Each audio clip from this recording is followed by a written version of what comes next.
Hello everyone, welcome back to my channel. My name is Akanksha and today we are going to talk about Western political thinker Aristotle. Aristotle is greatest disciple as well as greatest critic of Plato, and he therefore represents more refined and restructured ideas of Plato. His ideas mainly revolve around ethics and politics. But before studying Aristotle, let us look at some past year questions. The first is Aristotle's critique of Plato's idealism. This we have already covered in a previous video. The second is about distributive justice. Third is about Aristotle's conception of equality. The fourth deals with classification of different types of political constitutions in the politics. Now, there are some ethics questions as well. The first is, I count him braver who overcomes his desire than him who overcomes his enemy. And the second is, human beings should always be treated as ends in themselves and never as merely means. Now, let us look at how we can write these answers by studying Aristotle. Time period 384 BC to 322 BC. He was born in Greece.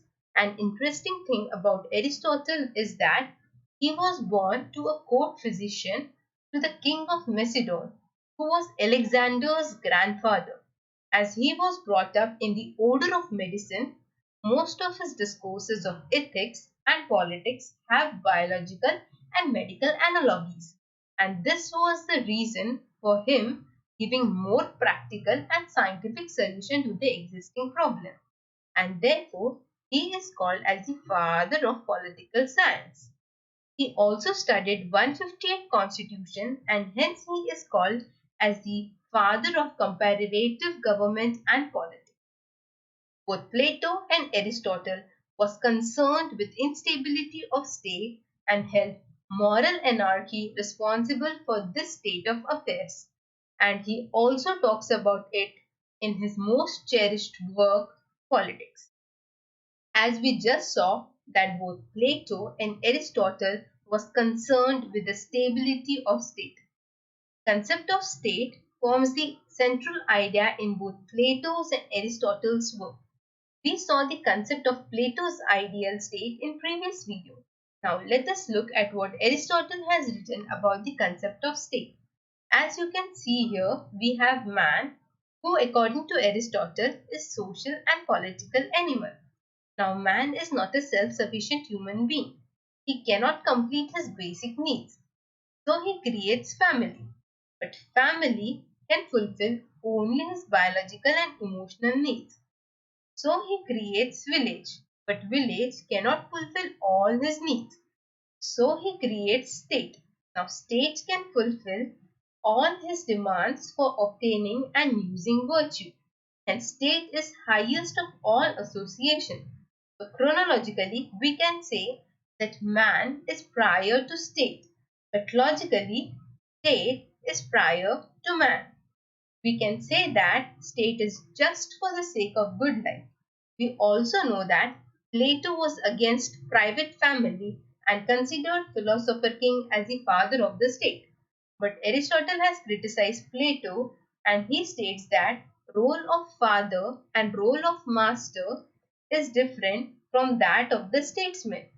He therefore segregated personal from state. We just saw Aristotle's theory of state. Now who can govern this state and who all can get the chance to put their opinion in governing the state is decided by their status of citizenship. So let us look at Aristotle's theory of citizenship. Now, what is citizenship? It is nothing but a legal status of a person with respect to state.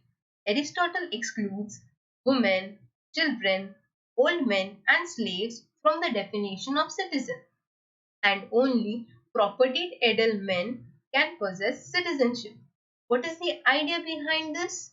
Aristotle considers citizenship as duty to participate in state affairs, affairs like legislation and judiciary. And Aristotle thinks that only propertied man can handle these affairs efficiently. Aristotle considers women As inferior human being, he confines women within four walls of family. He also excludes old men because of their health condition and children because they are immature. He also excludes slaves because according to him, slaves lack reason, which is required to make law. So only human beings which are granted citizenship status is adult man.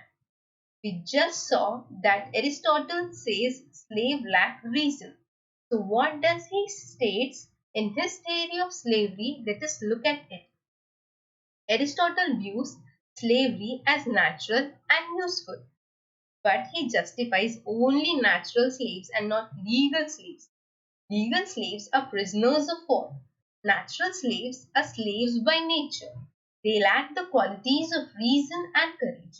If a person lacks reason and courage, he will not be able to take decision on his own and will be dependent on someone else. Such people are slaves by nature. Aristotle suggests that nature has created two types of people. One who are physically strong and other who are physically mental. And ancient Greek philosophers consider physical labor always inferior to intellectual work. Aristotle argued that those capable of intellectual work were fit to be masters and those capable of physical work were by nature fit to be slaves. But Aristotle also says that if slaves develop reason and courage, the master should set him free, and thus he will be free to live his life on his own terms.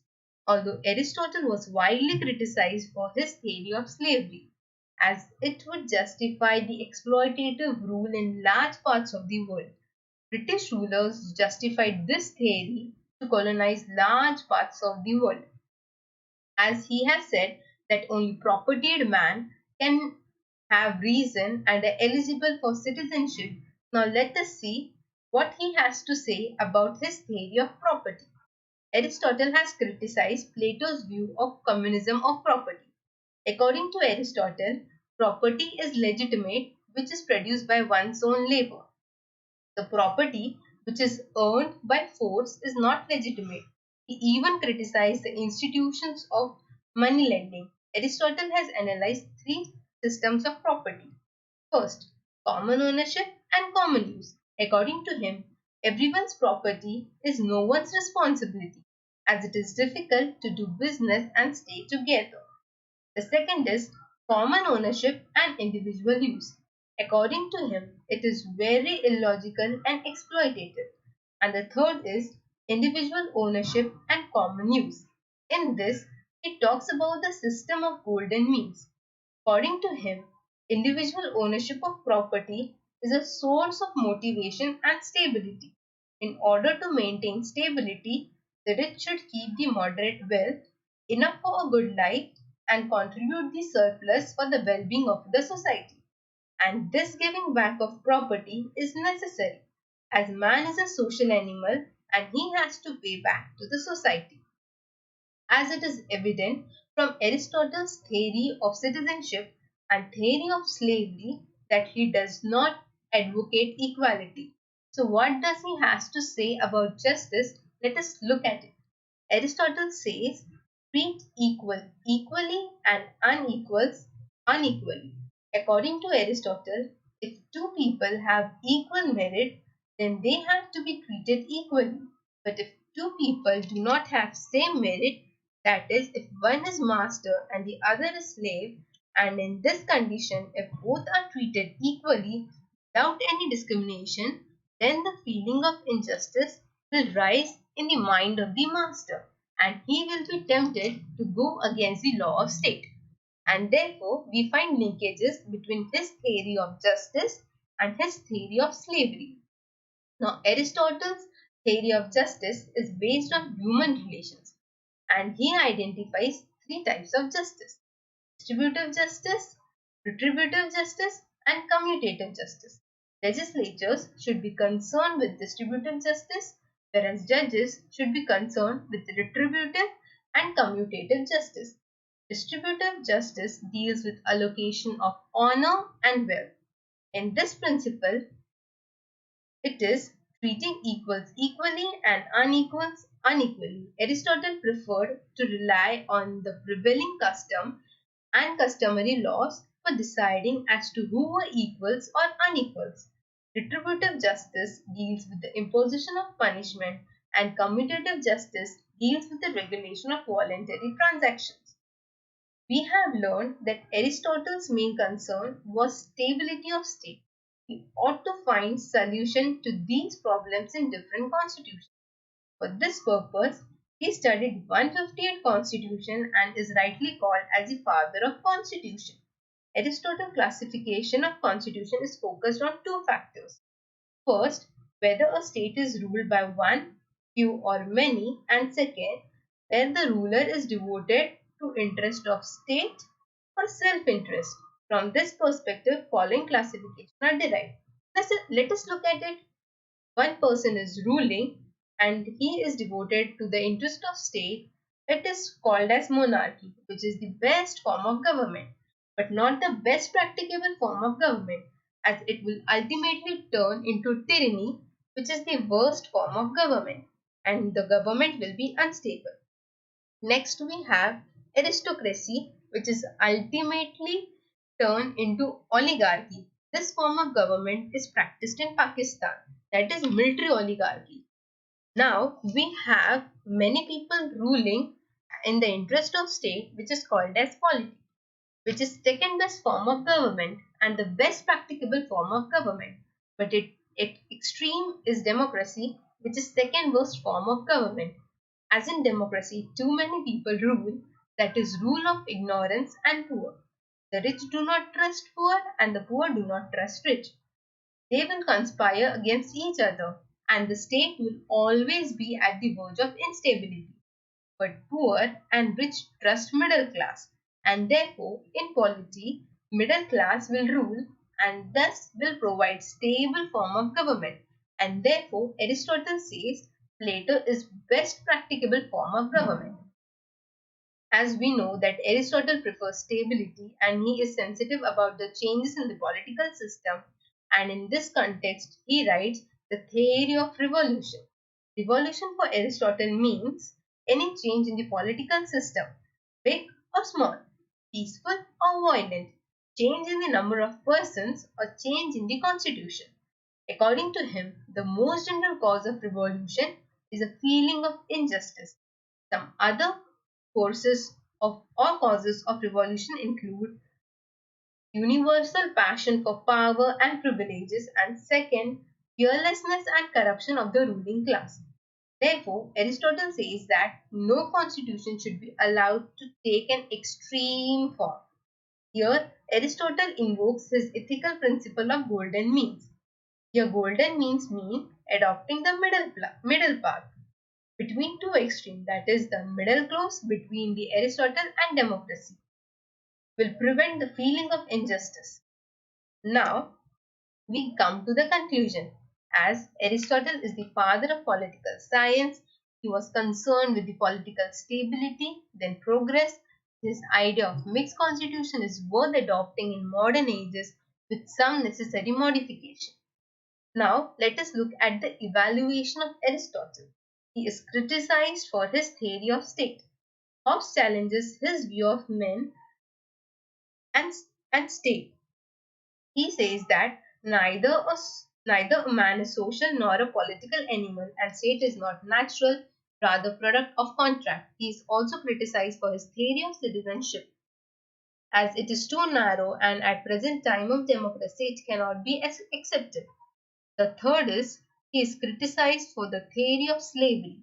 Immanuel Kant held that each man is an end in itself. No one ought to treat the others as means to an end. He is also criticized for his theory of justice. John Rawls says that merit can only be the criteria of justice but cannot be the sole criteria of justice. Justice is fairness. Constitution of India reflects the idea of justice based on the concept of fairness. Because in India, level playing field does not exist. Therefore, merit alone cannot be the criteria of justice. And at the end, we can conclude with Whitehead's statement as he says, Entire Western philosophy is footnote of Plato and Aristotle. I hope you got brief idea about Aristotle. See you again with another topic. Till then, study hard and also like, share and subscribe to my channel.